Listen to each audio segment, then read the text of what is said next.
So let's see what these mysterious pseudospectra actually are. And we will start our section 5.6 by a guiding question. And let me phrase that question in English first before I phrase it in maths. Where can the spectrum of A go under perturbations of A of magnitude less than epsilon? So more precisely, what is the union when T is running over all operators with a norm less than epsilon, which is exactly what we mean here, perturbations of A by magnitude less than epsilon, when instead of the spectrum of A, we look at the spectrum of A perturbed by that operator T. And we would guess that these spectra cannot go very far. They probably stay within an epsilon neighborhood of the spectrum of the unperturbed operator A. But because we don't know exactly, let's look at an example. And our example is a 50 by 50 finite section of this convolution operator here.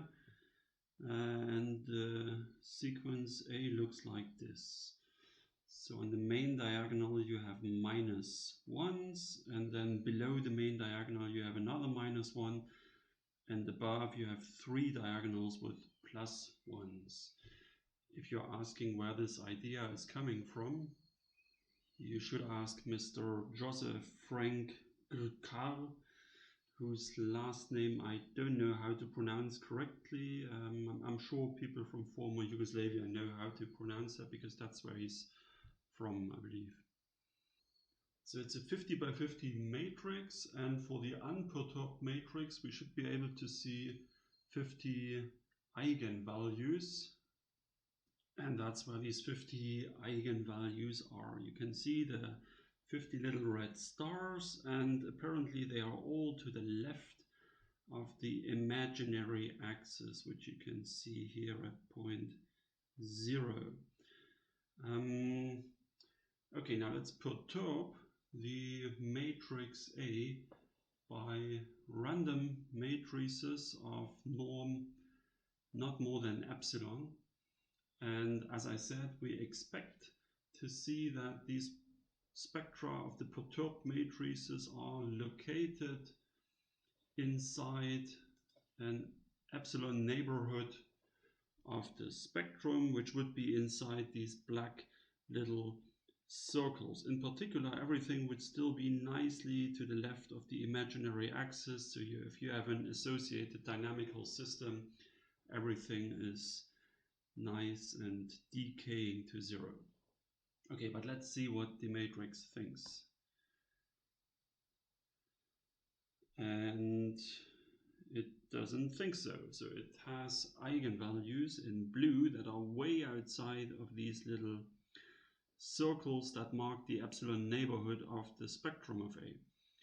So in fact, some are very far away, some cross the imaginary axis quite a lot, which will cause your dynamical system to behave a lot different.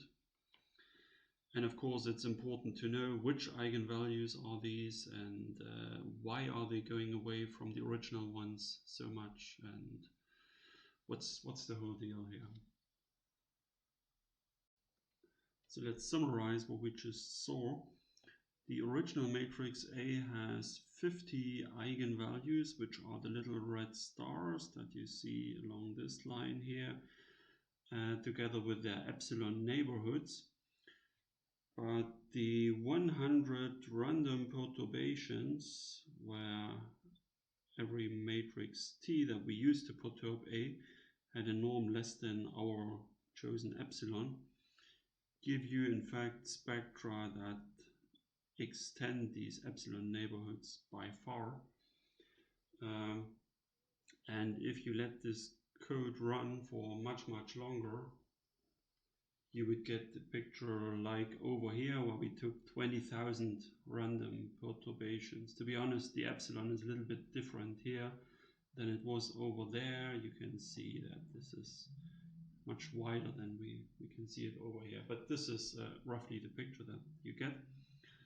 And here on the right we already see a red contour surrounding our blue dots. How many blue dots do we see? Well, 20,000 times 50 dots must be a million blue little dots, whereas in this picture we see 100 times 50, which is 5,000 blue little dots. Okay, we will talk about the formula for this interesting contour here in a bit. And for the moment we will just remark that if we would let this little experiment run forever, then it would fill the whole inside and exactly the inside of that red contour everywhere. And now here's our definition for the word pseudospectrum. So for a positive parameter epsilon greater than 0, this union here is called the pseudospectrum of A, or more precisely the epsilon pseudospectrum of A. And as a notation, we put a little epsilon here underneath the spectrum of A. So the epsilon pseudospectrum tells you where the spectrum of A can go under perturbations of magnitude up to epsilon. And the interesting part is that it can be much larger than just the epsilon neighborhood of the spectrum. And we will prove that, and we will show when it is equal to the epsilon neighborhood of the spectrum and when it's not. And if you have one of these systems where it's not, then of course you should be very careful, because we spoke about this here. So when your imaginary axis is here, then small changes of magnitude epsilon, maybe even just rounding errors, could change the dynamics of your system completely by bringing the spectrum far into the right half plane. Okay, so the first little message here is that changing your operator by epsilon can change its spectrum by a lot more than epsilon, and the pseudospectrum is exactly what measures these changes in the spectrum. It turns out that the epsilon pseudospectrum has the following alternative description. The epsilon pseudospectrum of A is the set of all lambda in the complex plane, where the inverse of A minus lambda I has norm greater than 1 over epsilon. So if you think of epsilon being a very small number, then that is a huge number. In this definition, you regard the norm of the inverse as being infinity if the inverse doesn't exist. And of course, infinity is larger than 1 over epsilon, so that in particular the spectrum, which is the set of all lambda for which the inverse doesn't exist, is part of the pseudospectrum. So the pseudospectrum is a certain neighborhood of the spectrum, but apparently not the epsilon neighborhood. From a numerical perspective, asking whether the norm of the inverse is larger than some threshold sounds a lot more sensible or robust than asking whether the inverse is just non-existent, which is what you do for the spectrum. Or you could say the same, that in numerics it's not very sensible to check for equality when you program something. So why would you check for a determinant to be equal to 0 rather than checking whether or not it's smaller than the machine precision also? And this is just the corresponding problem here. So for numerics, this sounds a good idea. And in fact, it's also for analysis. Okay, now that we have this alternative description here, we can also talk about what this interesting contour here is showing. This is just the level curve for the function norm of A minus lambda I inverse as a function of lambda in the complex plane, and for the level 1 over epsilon. So at the spectral points, this function is singular, so it just explodes, it goes to infinity. And it decays from there, and these level curves give you the boundaries of your epsilon pseudospectrum, and the epsilon corresponds to the level here. So maybe it's helpful to look at another numerical example right away. And it's actually enough to take just a 3x3 matrix and just to get a feeling what the graph of this function here, as I said, as a function of lambda looks like, and what it means to look at points where the level is higher than 1 over epsilon or is equal to 1 over epsilon. So here you can see the graph of that function color coded, where dark blue is almost 0 and the yellow is very large. And you can see the 3 eigenvalues lying in the complex plane. And it's actually getting a bit more interesting if we look at this as a 3D plot, where you can see these 3 infinitely high peaks coming out of the complex plane. And you see that, of course, surrounding these peaks, there is a certain decay. So you see a certain landscape here. And so what you do when you look at pseudospectra is you're looking for level curves of that landscape. So at which points is the landscape higher than 1,000,000? And that means you're looking at the epsilon equals 10 to the minus 6 pseudospectrum. And here you can see a zoom into this situation where at the same time we keep changing the levels. So the red sections through these 3 infinite peaks show you what we call the epsilon pseudospectrum, and epsilon is changing as the movie goes on. So when the mountain is still very high, then epsilon is very small because the height of the mountain is 1 over epsilon.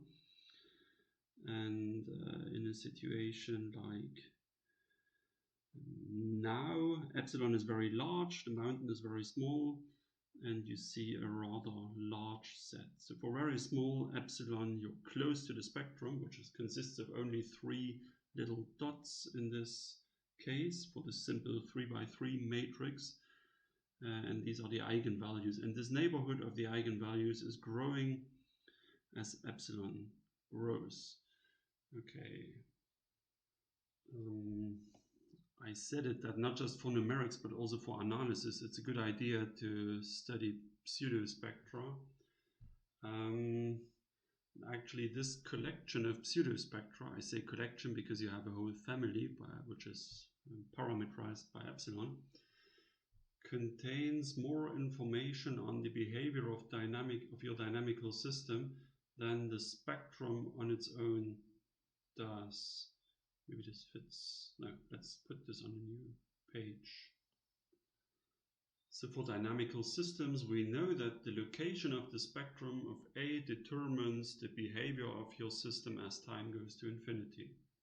We call it asymptotic behavior. The location of the pseudospectra, however, also determines the behavior at finite intervals in time, which is also called transient behavior. And that's very important to distinguish in dynamical systems. In fluid dynamics, this has to do with the onset of turbulence, for example, or in mechanics, it has to do with the intensity of vibrations of your body. So, for example, if the spectrum of your operator is entirely in the left half plane of the complex plane, then we know that our continuous time dynamical system will go to 0 as t goes to infinity. Maybe like this. But in fact, it could also behave like that. So it could reach fairly high values before it goes down to 0.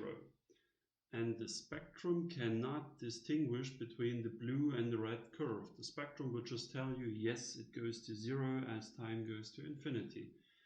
And you need the pseudospectrum for the so-called transient behavior. Is there a mountain before it goes to 0, yes or no? And this all depends on how your pseudospectra look. So what are these neighborhoods of the spectrum? How far do they go away from the spectrum?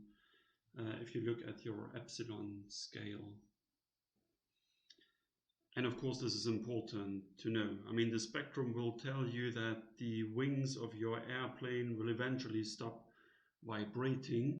But the other fact that only the pseudospectrum is telling you that before they stop vibrating, they will just break off and everyone dies because vibrations got this bad.